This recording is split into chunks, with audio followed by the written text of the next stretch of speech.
Innal hamdalillah nahmaduhu wa nasta'inuhu wa nastaghfiruh wa na'udzu billahi min shururi anfusina wa min sayyiati a'malina may yahdihillahu fala mudhillalah wa may yudlilhu falan tajida lahu waliyyan mursyida. Asyhadu an la ilaha illallah wahdahu la syarikalah wa asyhadu anna Muhammadan abduhu wa rasuluhu la nabiyya wa la rasula ba'dah. Ikhwati fillah, ma'asyiral hadirin wal hadirat, bapak-bapak, ibu-ibu, kaum muslimin dan muslimat, mudah-mudahan Allah Subhanahu wa taala selalu membimbing kita untuk istiqamah berada di atas jalan sunnah Rasulnya.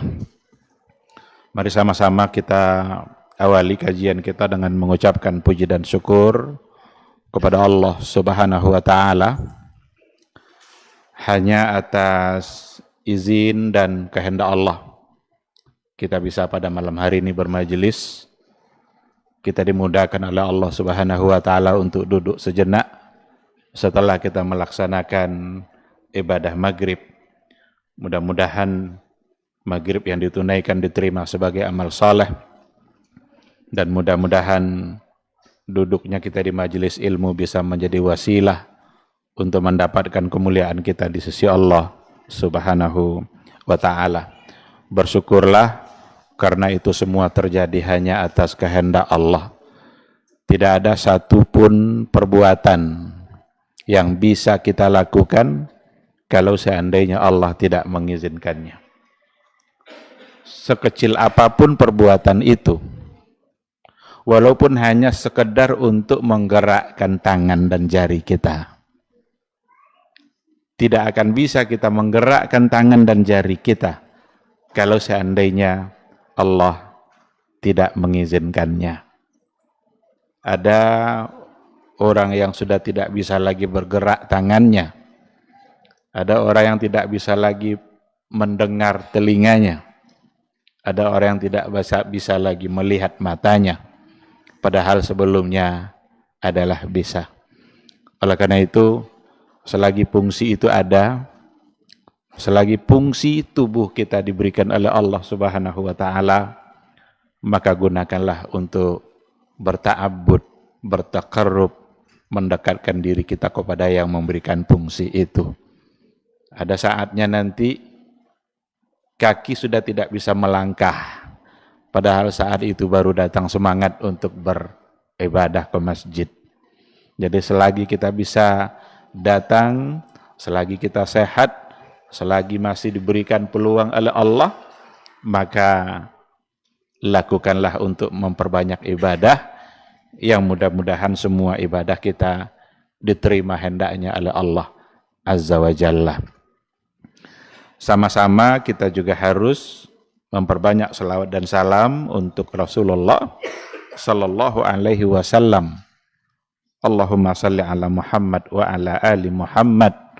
Mudah-mudahan kita sebagai umatnya senantiasa bangga untuk mengucapkan salawat dan salam itu. Mudah-mudahan kita semakin mampu untuk membuktikan cinta kita kepada beliau.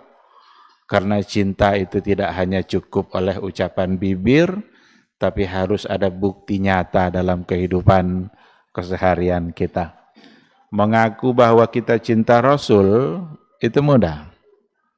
Mengaku bahwa kita cinta Allah itu sangat mudah. Tapi pertanyaan berikutnya adalah, kira-kira Allah cinta kita atau tidak? Kira-kira Nabi itu mencintai kita atau tidak? Masuk enggak kita orang yang dicintai oleh Rasul itu? Itu pertanyaan yang harus kita jawab. Maka kata Umar bin Khattab radhiyallahu anhu, laisa sya'nu an tuhib walakinna sya'na an tuhab. Yang penting itu bukan ngaku-ngaku kamu mencintainya, bukan mengaku-ngaku kita mencintai Allah, bukan itu yang penting. Yang penting itu adalah apakah kira-kira Allah mencintai kita atau tidak. Oleh karena itu, ikhwati fillah, mudah-mudahan dengan cinta kepada Rasulnya kita mendapatkan cinta dari Allah Subhanahu wa taala. Karena mencintai kekasihnya itu membuat kita juga mendapatkan cinta dari Allah Subhanahu wa taala. Maka perlu memperbanyak salawat dan salam. Salawat dan salam itu isinya adalah doa, doa-doa baik. Mungkin akan ada orang yang bertanya, kenapa Rasul itu perlu kita doakan kebaikan? Bukankah Rasul itu sudah pasti masuk surga? Seandainya kita yang di masjid malam ini tidak mau berselawat untuk Nabi, Nabi masuk surga? Seandainya semua kita yang hadir di masjid sekarang ini tidak mau ucapkan salam untuk Nabi, Nabi selamat. Udah dijamin dia masuk surga. Jauh sebelumnya. Sudah berapa abad itu? Sampai sekarang sudah ada jaminan. Oleh karena itu, Bapak Ibu yang dimuliakan Allah, sebenarnya sholawat yang kita ucapkan untuk Nabi itu kembali kebaikannya itu kepada kita.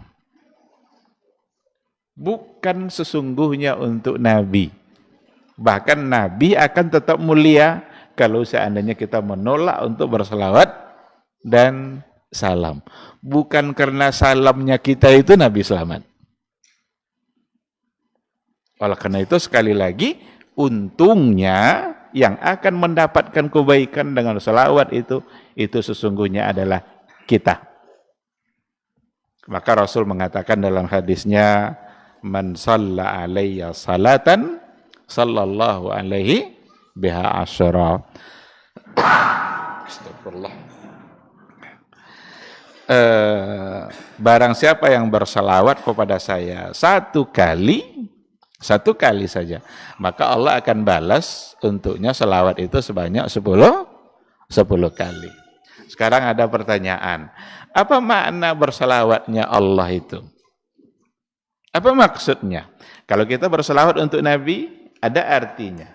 Kita mendoakan beliau. Sekarang Allah bersalawat untuk yang bersalawat kepada Nabi. Apa maknanya?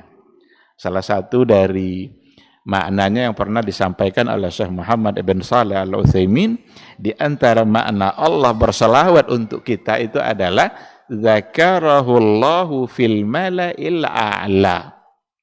Allah sebut-sebut dia, Allah bangga-banggakan dia di atas makhluk, di hadapan makhluknya di atas langit sana. Maukah kita menjadi orang yang dibangga-banggakan seperti itu? Dan bisakah Allah menyebut-nyebut hambanya seperti itu? Jawabannya bisa. Satu ketika ketemulah Rasul dengan Ubay ibnu Ka'ab. Ubay ibnu Ka'ab itu adalah orang yang bacaan Qur'annya bagus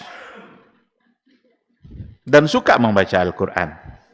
Apa kata Rasul? Ya Ubay, Allahu yusallimu alaik. Wahai Ubay, Allah titip salam sama kamu. Nangis Ubay. Apa kata Ubay? Ya Rasulullah, adzakarani Allahu bismi ana fil mala'il a'la. Apakah Allah sebut langsung nama saya di atas arasyana? Apa kata Rasul? Iya. Dia sebut nama kamu dan dia titip salam kepada kamu. Semakin menangis Ubay karena yang titip salam itu adalah Allah. Salam apa artinya? Selamat. Kalau Allah yang titip selamat, berarti Ubay masuk surga. Itu artinya. Jadi bisa Allah seperti itu. Allah yusallimu alaik. Jibril yang bilang. Jadi datang Jibril menemui Rasul dan Jibril menyampaikan itu bahwa Allah Subhanahu wa taala titip salam kepada sahabat yang namanya Ubay. Oleh karena itu, ikhwati fillah, mari sama-sama kita rebut cinta Allah. Mari sama-sama kita kejar agar Allah dan Rasulnya benar-benar mencintai kita. Memang secara umum Rasul itu sangat cinta kepada semua hambanya. Cuma kita masuk enggak ke dalam itu. Rasul sangat merindukan umatnya. Sangat merindukan. Satu ketika di hadapan para sahabatnya Rasul mengatakan, istaqtu li ummati, li ikhwani, istaqtu li ikhwani. Saya sangat rindu dengan saudara-saudara saya. Apa kata sahabat? Ya Rasulullah, alasna bi ikhwanikum. Wahai Rasul, bukankah kami ini saudara-saudara kamu? Jadi agak cemburu lah sahabat itu. Kok ada orang yang dirindukan oleh Rasulullah? Bukankah kami saudara-saudara kamu? Siapa yang kamu rindukan ya Rasulullah? Apa kata Rasul? La, bukan kalian saudara-saudara ya. Bal antum ashabi. Kalian ini adalah sahabat-sahabat saya.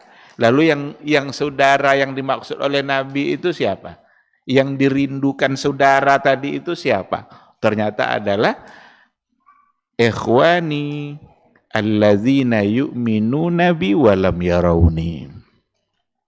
Orang-orang yang siap beriman kepada saya, siap menerima sunnah-sunnah saya, siap mentaati aturan-aturan hukum yang saya bawa, wa lam yarawni, meskipun mereka tidak pernah melihat saya, meskipun mereka tidak pernah berjumpa dengan saya. Itulah ternyata saudara-saudara Rasulullah Sallallahu Alaihi Wasallam. Masuk tidak kira-kira kita yang dirindukan oleh beliau? Beriman kepadanya, amanu bihi walam yarahu.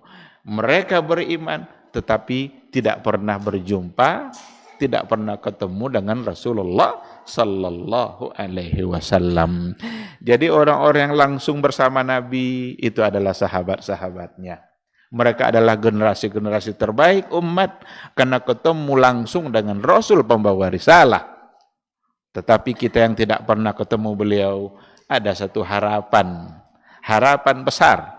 Ternyata walaupun tak pernah ketemu, asal kita cinta kepada sunnahnya, asal kita taat kepada aturannya, maka kita menjadi saudara-saudara Rasulullah yang dirindukan oleh beliau. Mudah-mudahan di akhirat kelak kita semua bisa mendapatkan syafaatnya, mendapatkan pertolongannya di satu hari di mana semua kita akan merasa amalnya sangat kurang. Di satu hari semua kita merasa sulit dalam mempertahankan amal-amal kita dan merasa kurang. Tidak akan ada di antara orang di hari itu yang merasa amalnya banyak.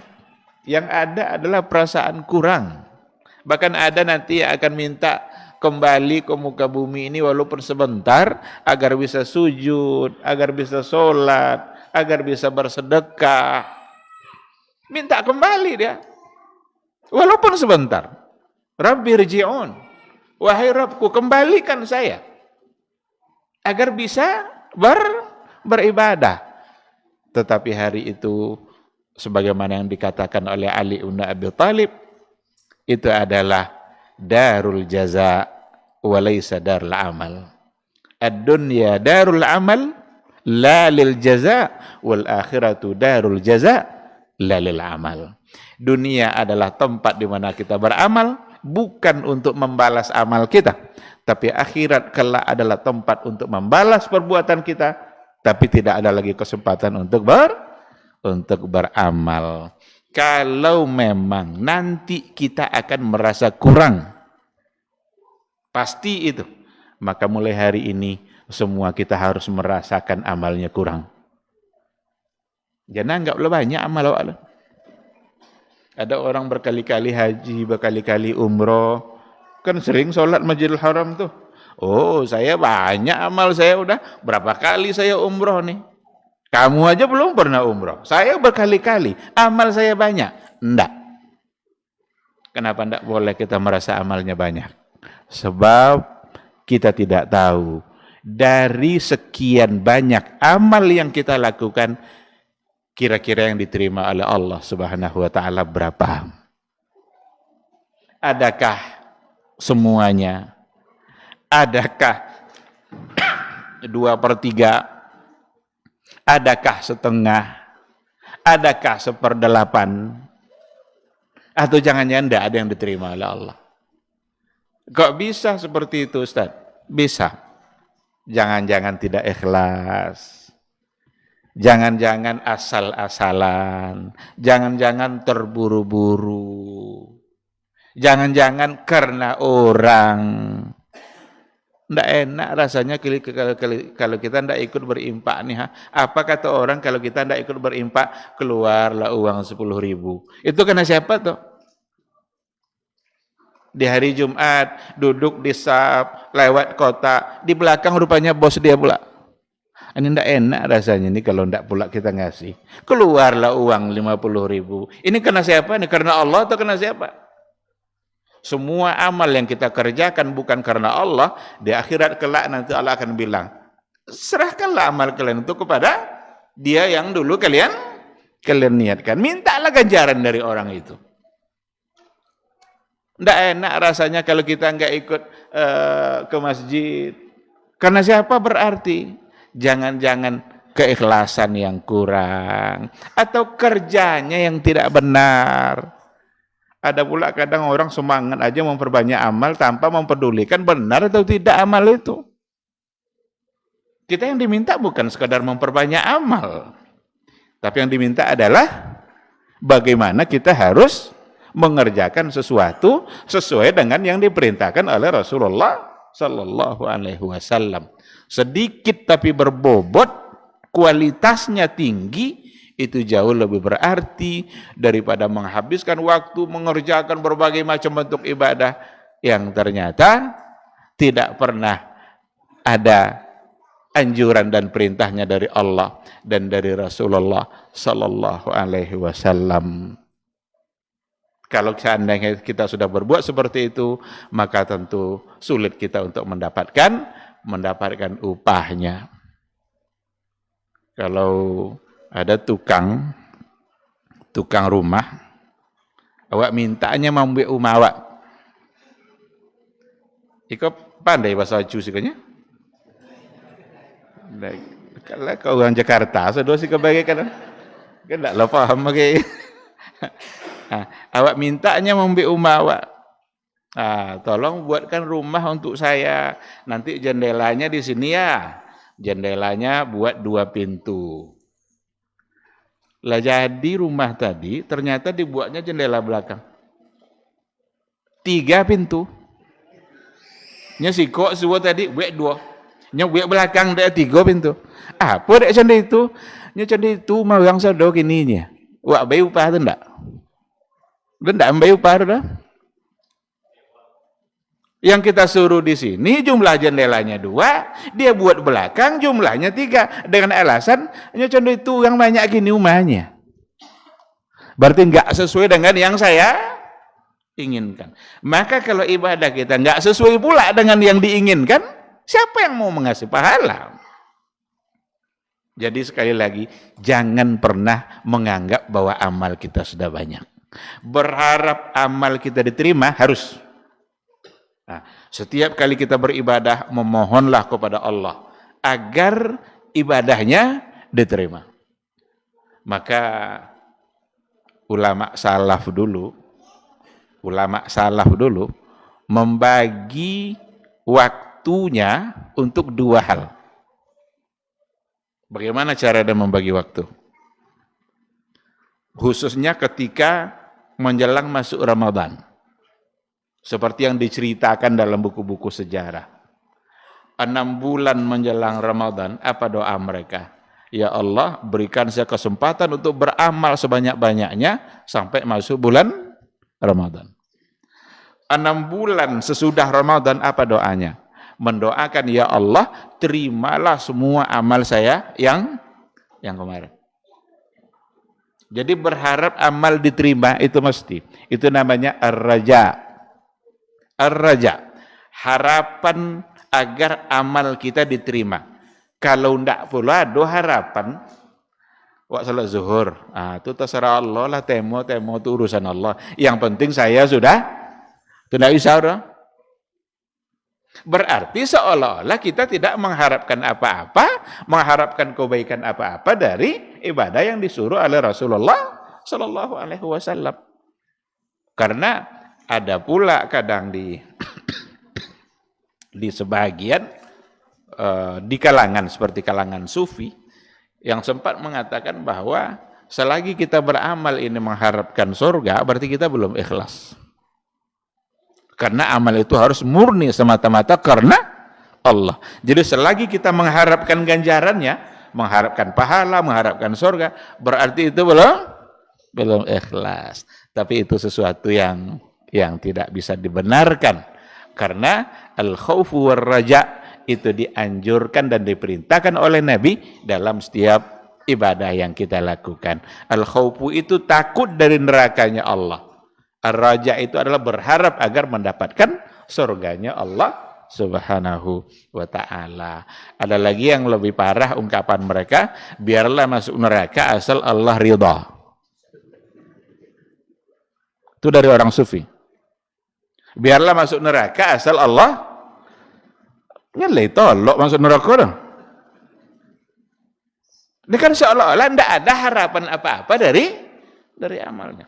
Mengharapkan ridha Allah jelas, tapi di balik ridha itu ada hal-hal yang memang kita diminta untuk mengharapkannya, dan diantaranya adalah surga.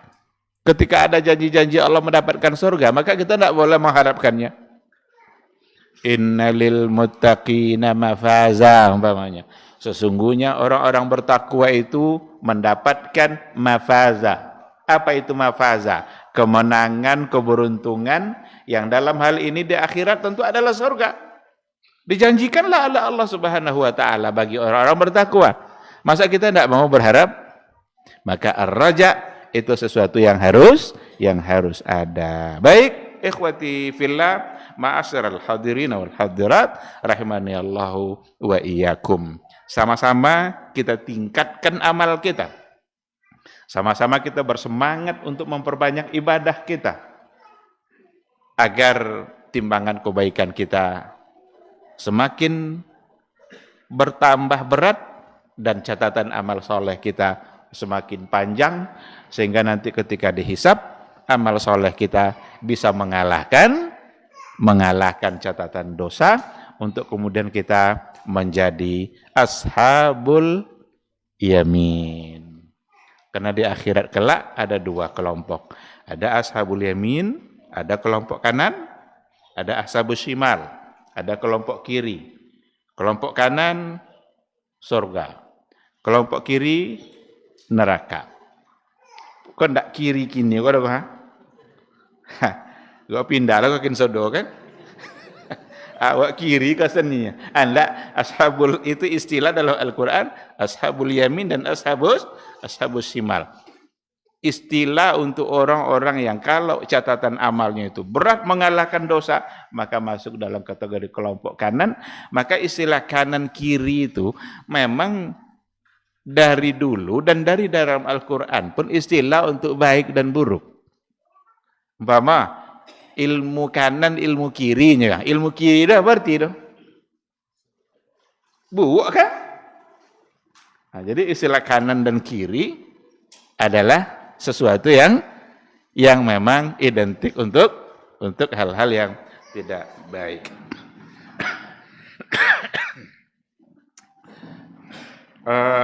Ikhwati fillah,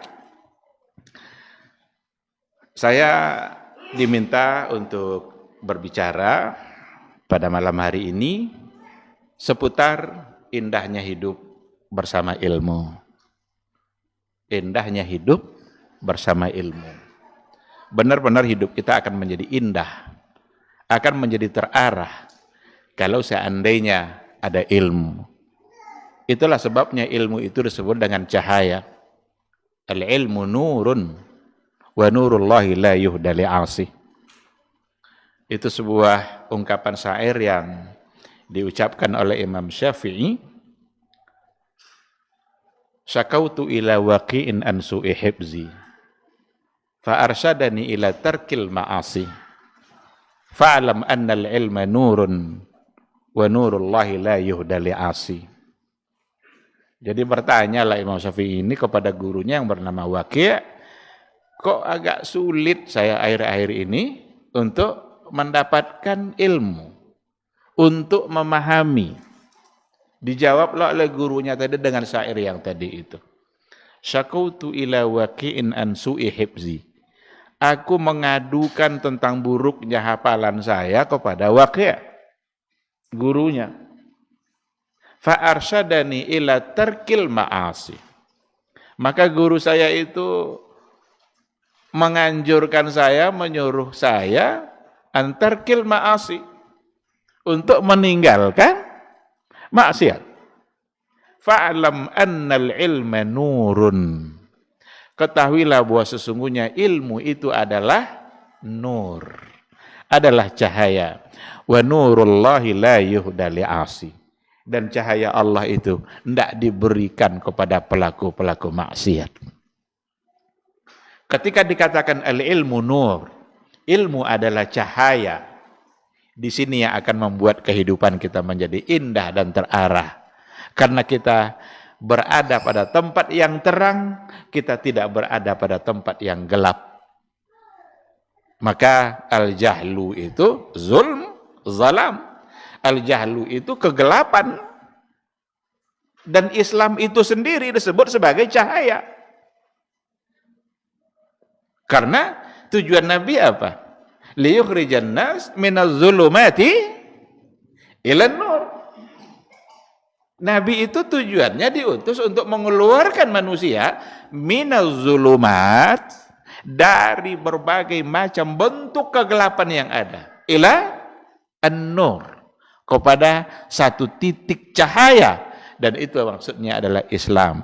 Maka Islam itu sendiri sebenarnya adalah nur. Bahkan Allah sendiri disebut dengan nur. Allahu nur samawati wal ard. Allah adalah Dia yang menerangi as-samawati wal ard, langit dan bumi. Al-Quran juga disebut sebagai nur. Al-Quran disebut sebagai nur karena dialah yang memberikan cahaya. Dialah yang menerangi kehidupan kita. Maka ketika dikatakan indahnya hidup bersama ilmu, apa kira-kira makna yang ingin kita dapatkan dari judul ini? Dengan berbagai macam bentuk yang tadi masuk ke dalam kata nur. Islam, nur. Tujuan Rasul juga adalah untuk membawa kepada nur. Al-Quran juga disebut sebagai nur di antara namanya.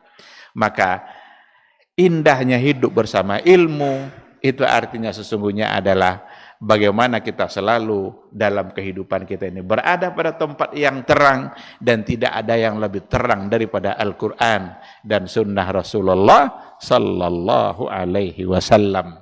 Tidak ada yang lebih terang dari jalan yang telah disampaikan oleh Rasulullah sallallahu alaihi wasallam. Tidak ada yang lebih terang daripada cahaya yang dibawa oleh Rasulullah sallallahu alaihi wasallam. Indahnya hidup bersama ilmu, maka ilmu yang sesungguhnya itu adalah cahaya, yang sesungguhnya itu adalah apa yang kita dapatkan dari Al-Quran dan Sunnah. Semua kita pada saat kita lahir tak ada yang punya ilmu. Semua kita. Waktu Isa masuk. Sudah Wak gini kali. Pulang Wak atau? Oh Isa. Jadi cendapu caro tadi awak jawab azan dulu.